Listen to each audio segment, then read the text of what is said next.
जो तेरे पचे तू वो खा।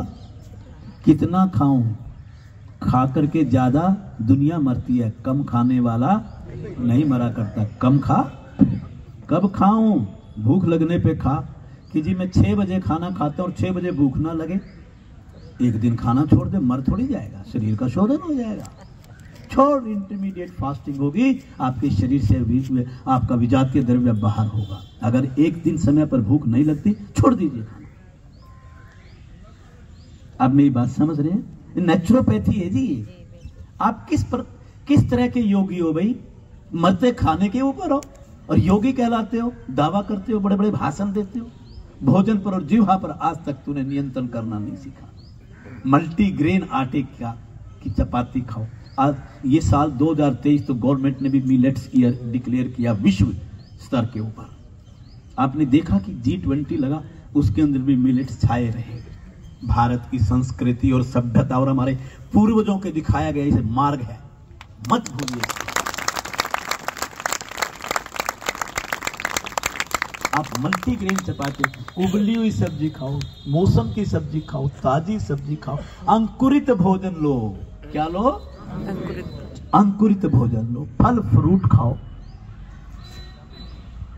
आप देखिए कि आपको पाचन क्रिया कैसे रहती है, आपकी निष्कासन क्रिया कैसे रहती है। और जब ये कर ले, उसके बावजूद भी ये मत भूलना, भोजन चाहे सुपाच्य हो चाहे अपच वाला हो, अगर भोजन खाओगे तो उसका एक हिस्सा फोक बनेगा और ये फोक आपके शरीर के अंदर कई बार जाने अनजाने में कुछ हिस्सों के अंदर संचित हो जाता है, जिससे कि टॉक्सिन शरीर के अंदर पैदा होते हैं। अतः इस शरीर का समय समय पर शोधन करें। जो प्रतिदिन शोधन की क्रियाएं हैं, जिनको हम शुद्धि क्रियाएं कहते हैं, जिनको हम क्लींजिंग टेक्निक्स बोलते हैं, आप उनको अपने जीवन में अभ्यास का हिस्सा बनाइए। आप महीने में एक बार भस्त्री क्रिया कर लीजिए। प्रतिदिन आप जल नेति, रबड़ नेति, सूत्र नेति, घृत नेति, कण रंध्र धोती, ब्रह्म रंध्र धोती, जीवा मूल धोती, आप कीजिए इनका अभ्यास। देखिए फिर आपका शरीर कितना बढ़िया होता है। आप कीजिए गणेश क्रिया प्रतिदिन शरीर के भीतर कीजिए, दीजिए इस शरीर को मसाज। कितना करते हैं आप ये? और नहीं करता और दूसरों को भाषण देता हूं कि तू जल नेति किया कर, तू ठीक हो जाएगा, तेरा साइनसाइटिस ठीक हो जाएगा, तू रबड़ नेति कर। तूने कभी की? पूछ अपने आप से। और मैं दबी जुबान में एक बात कहा करता हूं, आपको भी कह दूं। जो अधिकारी बनते हैं ना हमारे, किनको कह रहा हूं मैं? अधिकारियों को। उनको एक बात कहा करता हूं कि अगर आप खुद शुद्धि क्रियाएं नहीं करते तो मन से शुद्धि क्रियाओं का गुणगान मत किया करो।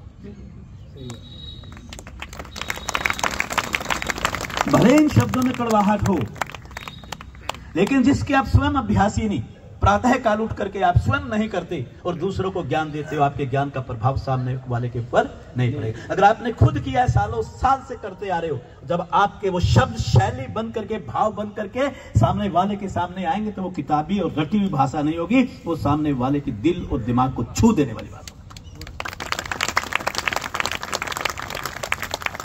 कई बार मैं अपनी ये बातें आप अपने योग परिवार में करते बहुत भावुक हो जाता हूं। योग को हम बहुत सस्ती नजरों से देखते हैं। जैसे आप अपने भगवान की, अपने ईश्वर की, अपने गुरु की पूजा करते हैं, आप सच मानो योग से बड़ी श्रद्धावान कोई चीज इस धरती पर न थी, न है, न होगा। हमने योग को केवल आसनों के रूप में पार्क में ये 4 आसनों के साथ जोड़ करके देखते हैं। योग तो आपके हर शब्द में है, हर ग्राही में है, हर सोच में है, हर विचार में है, हर कर्म में है, हर क्रिया में है, हर विश्राम में। आपको मार्ग दिखाता है ये। हर श्वास आपका योग बन सकता है। आप इस मार्ग पर सच्चे मन से चल करके देखिए। तो शुद्धि क्रियाओं का अभ्यास कीजिए। उसके बाद तीसरा है आसन। भोजन, शुद्धि क्रिया और तीसरा क्या बतलाया? आसन। आप आसनों का अभ्यास कीजिए, प्रतिदिन कीजिए। ऐसा नहीं 3 दिन कर ली 3 दिन छुट्टी। आज तो रात मुझे फोन आया कि जी बारिश हो रही है, कल कार्यक्रम होगा। मुझे मैंने कहा कार्यक्रम तो कल है, बारिश तो आज हो रही है। अभी क्यों चिंता करो? इतना बड़ा दिव्य यज्ञ, उस योगेश्वर को नहीं पता कि तेरे गीत गाने के लिए 800 लोग इकट्ठे होंगे, तो तू उनको टाइम दे। क्यों अविश्वास की भावना? और विपरीत और प्रतिकूल परिस्थितियों के अंदर जो संतुलन स्थापित करके योग के मार्ग का प्रचार और प्रसार करता है, वो सच्चा योगी कहलाता है।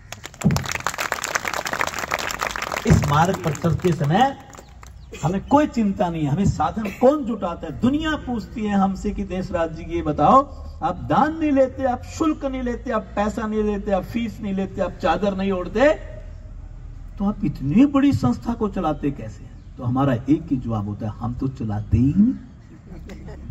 हम तो मेरे ईश्वर की संस्था है, वो ईश्वर चलाता है, हमें नहीं पता कैसे चल रही है, पर चल रही बढ़िया। किसी चीज की कमी नहीं। हम किसी के सामने ऐसे हाथ नहीं करते कि हमारे को पैसा चाहिए, आप आ जाओ, इकट्ठे करके आपसे डुगडुगी बजा करके फिर हम नीचे नीचे आपको चेक दें कि आप भर के हमें दे दो। कभी करते हैं क्या? नहीं। तो हम दुनिया के सबसे बड़े अमीर हैं, है कि नहीं? तिजोरी के नोटों से संस्थाएं नहीं चला करती, परोपकार और सेवा के भाव से तभी हजारों कार्यकर्ता निःशुल्क भाव से काम किया करते हैं। साधन तो सेकंडों में जुट जाया करते हैं। मुझे क्या पता ये स्टेज किसने बनवाई, मुझे क्या पता ये माला किसने लगवाई, कितना सुंदर आयोजन आपने कर रखा है। तो ये कौन कर रहा है? वो नहीं कर रहा है, उसकी शक्ति के बिना संभव है क्या? एक पत्ता नहीं हिल सकता उसके बिना। आप उस पर विश्वास करके देखो। तो आज कैसे करो आसन? सातु दीर्घ काल निरंत्रिय सत्कारा आसेविता दृढ़ भ्रू। एक सूत्र आता है, ये समाधि पाद में ऋषि पतंजलि के पहले खंड में सूत्र 13। आप मेरे से बहस मत करो। 12 नंबर है अभ्यास वैराग्य भ्याम।